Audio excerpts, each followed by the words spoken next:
নমস্কার বন্ধুরা, শ্রাবণী রান্নাঘরে আপনাদের সবাইকে স্বাগত জানিয়ে আমি আবারও একটা রান্নার ভিডিও নিয়ে আপনাদের সামনে চলে এসেছি। আজকের আমি আপনাদের ফুলকপির ঝাল পাটিসাপটা বানিয়ে দেখাবো। আশা করি আপনাদের ভালো লাগবে। তার জন্য কিন্তু আমার পুরো ভিডিওটা আপনাদের দেখতে হবে, আর দেখা শুরু করার আগে একটা লাইক দেবেন আর সুন্দর একটা কমেন্ট করতে কিন্তু ভুলবেন না। তাহলে চলুন আজকের আমি ফুলকপির ঝাল পাটিসাপটা কিভাবে বানাই সেটা আপনারা একবার দেখে নিন। ফুলকপির ঝাল পাটিসাপটা বানানোর জন্য প্রথমে আমি এখানে দেখুন ব্যাটারটা রেডি করে নেব। তার জন্য আমি এখানে একটা বড় বাটি নিয়ে নিয়েছি, আর আমি প্রথমে দেব এর মধ্যে সুজি। এখানে আমি একটা বড় বাটির এক বাটি সুজি নিয়ে নিয়েছি, সেই সুজিটা আমি এখানে দিয়ে দেব। এখানে কিন্তু আমি দোকানে নর্মাল যে সুজিটা হয় সেই সুজিটাই নিয়েছি। সুজিটা আমি এখানে দিয়ে দিলাম। এবারে আমি দিয়ে দেব ঠিক ওই বাটিরই হাফ বাটি আমি ময়দা দেব। যে বাটির আমি এক বাটি সুজি দিলাম সেই বাটিরই কিন্তু হাফ বাটি ময়দা আমি এখানে দিয়ে দিলাম। এবারে আমি এর মধ্যে দিয়ে দেব আন্দাজ মতো নুন, আর আমি দেব এখানে অল্প সামান্য একটু হলুদের গুঁড়ো, আর দেব এখানে অল্প একটু লঙ্কার গুঁড়ো, আর আমি এখানে দেব দেখুন 2 চামচ মতো সাদা তেল দিয়ে এবারে এটা খুব ভালোভাবে প্রথমে মিশিয়ে নেব। খুব ভালোভাবে এটা প্রথমে মিশিয়ে নিতে হবে। সমস্ত উপকরণ দিয়ে আমি খুব ভালোভাবে প্রথমে মিশিয়ে নিয়েছি দেখুন। এইবার আমি এর মধ্যে দিয়ে দেব জল। এখানে আমি অল্প অল্প জল দেব, দিয়ে ব্যাটারটা রেডি করে দেব। আর এখানে কিন্তু আমি নর্মাল টেম্পারেচারের জল দিয়েছি, কোনো রকম ঠান্ডা জল বা গরম জল কিছুই দিইনি। এইভাবে অল্প অল্প জল দেব, দিয়ে ব্যাটারটা কিন্তু আমাকে রেডি করে নিতে হবে। অল্প অল্প জল দিয়ে ব্যাটারটা আমি এখানে রেডি করে নিয়েছি। দেখুন ব্যাটারটা কিন্তু আমার এখানে তৈরি হয়ে গেছে, আপনারা দেখতেই পাচ্ছেন। আর ব্যাটারের ঘনত্বটা দেখুন ঠিক এরকম হয়েছে। এবারে যেহেতু সেখানে সুজি দেয়া আছে সেই জন্য আমি এবারে এটাকে 15 মিনিটের মতো ঢাকা দিয়ে রেস্টে রেখে দেব। 15 মিনিট আমি এটা রেস্টে রেখে দিলাম। ততক্ষণে কিন্তু আমি পাটিসাপটার ভিতরের পুরটা বানিয়ে নেব। সেই জন্য আমি এখানে দেখুন গ্যাসটা অন করে একটা কড়া বসিয়ে দিয়েছি, আর কড়ার মধ্যে দিয়েছি আমি সর্ষের তেল। পুরটা আমি এখানে সর্ষের তেলেই বানাবো। এবারে তেলটা আমার এখানে প্রায় গরম হয়ে গেছে। আমি তেলের মধ্যে দিয়ে দেব ফুলকপি। এখানে ফুলকপিগুলো দেখুন একদম ছোট ছোট করে কিন্তু কেটে রেখে দিয়েছি।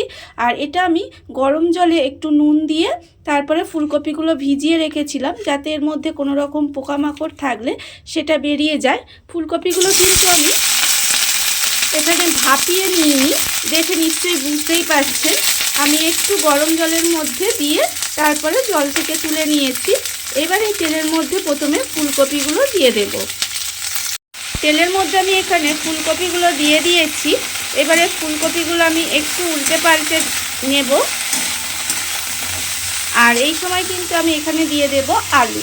এখানে আমি আলুগুলো দেখুন একদম ছোট ছোট করে কেটে রেখেছি, সেই আলুগুলোও আমি এর মধ্যে দিয়ে দিলাম। দিয়ে ফুলকপি আর আলু একসঙ্গে এইভাবে খুব ভালোভাবে প্রথমে মিশিয়ে নেব। মিশিয়ে নিয়ে একটু ঢাকা দিয়ে এইভাবে রান্না হতে দেব। দেখুন খুব ভালোভাবে কিন্তু এইভাবে একটু মিশিয়ে নিলাম, নিয়ে গ্যাসটা লোতে দিয়ে এইভাবে একটু রান্না হতে দেব। ঢাকা দিয়ে আমি এইভাবে 5 মিনিট মতো রান্না হতে দিয়েছিলাম। দেখুন এবার কিন্তু আমি এর মধ্যে দিয়ে দেব কড়াইশুঁটি। এখানে আমি খুব অল্প পরিমাণে কড়াইশুঁটি রেখেছি, সেই কড়াইশুঁটিটা আমি এর মধ্যে দিয়ে দিলাম। দিয়ে আবারও কিন্তু খুব ভালোভাবে একটু মিশিয়ে নেব। কড়াইশুঁটিটা দিয়েও কিন্তু খুব ভালোভাবে মিশিয়ে নিতে হবে। আর এই সময় আমি এখানে দিয়ে দেব দেখুন এখানে আমি আন্দাজ মতো নুন রেখেছি, হলুদ গুঁড়ো রেখেছি আন্দাজ মতো, আর লঙ্কা গুঁড়ো রেখেছি। কতটা ঝাল খাবেন সেই বুঝে লঙ্কা গুঁড়োটা ব্যবহার করবেন। আমি রেখেছি এখানে হাফ চামচ জিরের গুঁড়ো, আর রেখেছি 1 চিমটে মতো অল্প সামান্য একটু চিনি। চিনিটা আপনারা চাইলে নাও দিতে পারেন, আমি অল্প একটু চিনি দিলাম। দিয়ে এবার সমস্ত কিছু খুব ভালোভাবে মিশিয়ে নেব। মিশিয়ে নিয়ে আবারও কিন্তু ঢাকা দিয়ে এইভাবে একটু রান্না হতে দেব। আমি কিন্তু এই যে পুরটা বানাচ্ছি এর মধ্যে কোনো রকম জল দেব না। এইভাবে গ্যাসটা লোতে দিয়ে ঢাকা দিয়ে এইভাবে একটু রান্না করলে দেখবেন কপি এবং আলু খুব ভালোভাবে সেদ্ধ হয়ে যাবে এবং বেশ সুন্দরভাবে একটু ভাজা ভাজা হয়ে যাবে। এইভাবে গ্যাসটা লোতে দিয়ে আমি ঢাকা দিয়ে আবারও কিছুক্ষণ রান্না হতে দেব। গ্যাসটা লোতে দিয়ে আমি কিন্তু আবারও বেশ কিছুক্ষণ ঢাকা দিয়ে এইভাবে রান্না হতে দিয়েছিলাম। দেখুন এর ফলে কিন্তু কপিটা অনেকটাই কমে গেছে, কপি আর আলুটা, আর এ থেকে দেখুন অল্প একটু জলও বেরিয়ে গেছে। এবারে এটা কিন্তু এইভাবে নেড়ে নেড়ে একটু ভাজা ভাজা মতো করে নিতে হবে। আর আমি কিন্তু আগেই বলেছি যে এর মধ্যে আমি কোনো রকম জল ব্যবহার করব না। এইভাবে ঢাকা দিয়ে গ্যাসটা লোতে দিয়ে রান্নাটা করে নেব। আর এর ফলে দেখবেন আলু আর কপি খুব ভালোভাবে সেদ্ধ হয়ে যাবে আর সুন্দরভাবে ভাজা হয়ে যাবে। গ্যাসটা লোতে দিয়ে ঢাকা দিয়ে এইভাবে আমি দেখুন কপি আর আলুটা কিন্তু আমি রান্না করে নিয়েছি, মানে পুরটা এখানে রেডি করে নিয়েছি। আপনারা দেখে বুঝতেই পাচ্ছেন যে কপি আর আলু কিন্তু খুব ভালোভাবে সেদ্ধ হয়ে পুরো ভাজা ভাজা মতো হয়ে গেছে। আপনারা দেখতেই পাচ্ছেন আমার কিন্তু পুরটা এখানে রেডি হয়ে গেছে, মানে ভিতরের যে পাটিসাপটার পুরটা সেটা কিন্তু রেডি হয়ে গেছে। এবারে এই পুরটাকে আমি আলাদা একটা জায়গায় নামিয়ে ঠান্ডা করে নেব। পুরটা আমি এখানে প্রায় ঠান্ডা করে নিয়েছি। আর অন্যদিকে দেখুন গ্যাসটা আবারও অন করে একটা চাটু বসিয়ে দিয়েছি। চাটুটা আমার এখানে প্রায় গরম হয়ে এসেছে। আর অন্যদিকে দেখুন ব্যাটারটা আমি যে বানিয়ে রেখেছিলাম সেই ব্যাটারটা কিন্তু আমার এখানে রেস্টে রাখা হয়ে গেছে। আর ব্যাটারের ঘনত্বটা দেখুন, সুজিটা ফুলে কিন্তু ব্যাটারটা অনেকটাই ঘন হয়ে গেছে। এইবারে আমি আবারও কিন্তু এইভাবে একটু ফেনিয়ে নেব। দেখুন এইভাবে একটু ফেনিয়ে নিতে হবে। ফেনিয়ে নিয়ে আর অন্যদিকে দেখুন চাটুটা যে আমার গরম হয়ে গেছে সেই চাটুর মধ্যে আমি দিয়ে দেব অল্প একটু সাদা তেল আর ঘি আমি মিশিয়ে রেখেছি। সেই সাদা তেল আর ঘিয়ের মিশ্রণটা আমি অল্প একটু দিয়ে দেব। দিয়ে খুব ভালোভাবে এইভাবে একটু চাটুর গায়ে লাগিয়ে নেব। আমি এখানে সাদা তেল আর ঘি দুটো মিশিয়ে বানাচ্ছি। আপনারা চাইলে কিন্তু শুধু সাদা তেল বা শুধু ঘি দিয়েও বানাতে পারেন, তবে শুধু ঘি দিয়ে যদি বানান তাহলে কিন্তু এর স্বাদটা আরও বেড়ে যায়।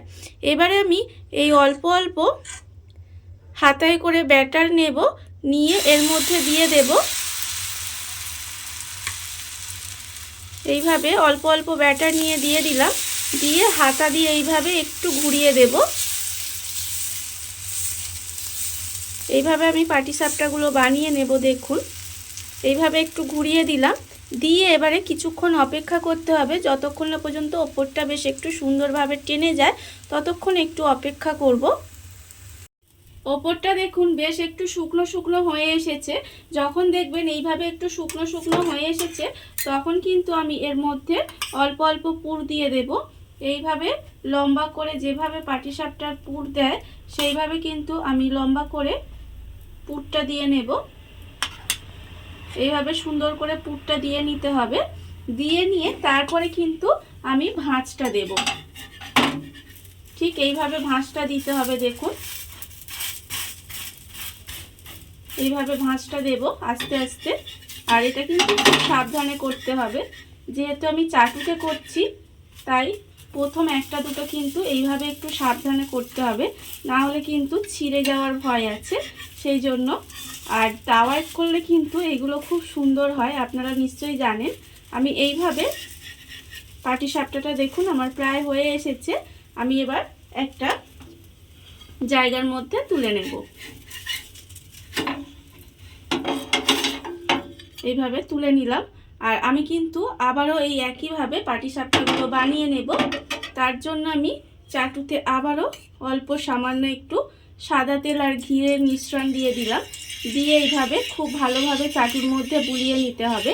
আর যতবার আপনারা পাটিসাপটাগুলো বানাবেন ততবার কিন্তু অল্প অল্প করে এইভাবে সাদা তেল আর ঘিয়ের মিশ্রণ দিতে হবে। আর এইভাবে কিন্তু ব্যাটারটা একটু গুলিয়ে নিতে হবে, নিয়ে তারপর বানাতে হবে। দেখুন এইভাবে কিন্তু আমি অল্প অল্প দিয়ে দেব, দিয়ে আবারও কিন্তু এইভাবে একটু গোল করে হতে দিতে হবে। ঠিক এইভাবেই একইভাবে কিন্তু আমি সমস্ত পাটিসাপটাগুলো বানিয়ে নেব। দেখুন বন্ধুরা, বাড়িতে থাকা কত অল্প উপকরণ দিয়ে কত অল্প সময় কত সুন্দর একটা ফুলকপির ঝাল পাটিসাপটা তৈরি হয়ে গেছে, আপনারা দেখতেই পেলেন। আর যারা মিষ্টি পাটিসাপটা খেতে ভালোবাসে না তারা কিন্তু এইভাবে ফুলকপির ঝাল পাটিসাপটা বানিয়ে দেখতেই পারেন, খেতে কিন্তু অসম্ভব সুন্দর হয়। আর এই ভিডিওটা যদি আপনাদের ভালো লেগে থাকে, আপনারা যদি ফেসবুক থেকে দেখে থাকেন পেজটি ফলো করে দেওয়ার অনুরোধ রইল। আর যদি ইউটিউব থেকে দেখে থাকেন চ্যানেলটি সাবস্ক্রাইব করে নেওয়ার অনুরোধ রইল।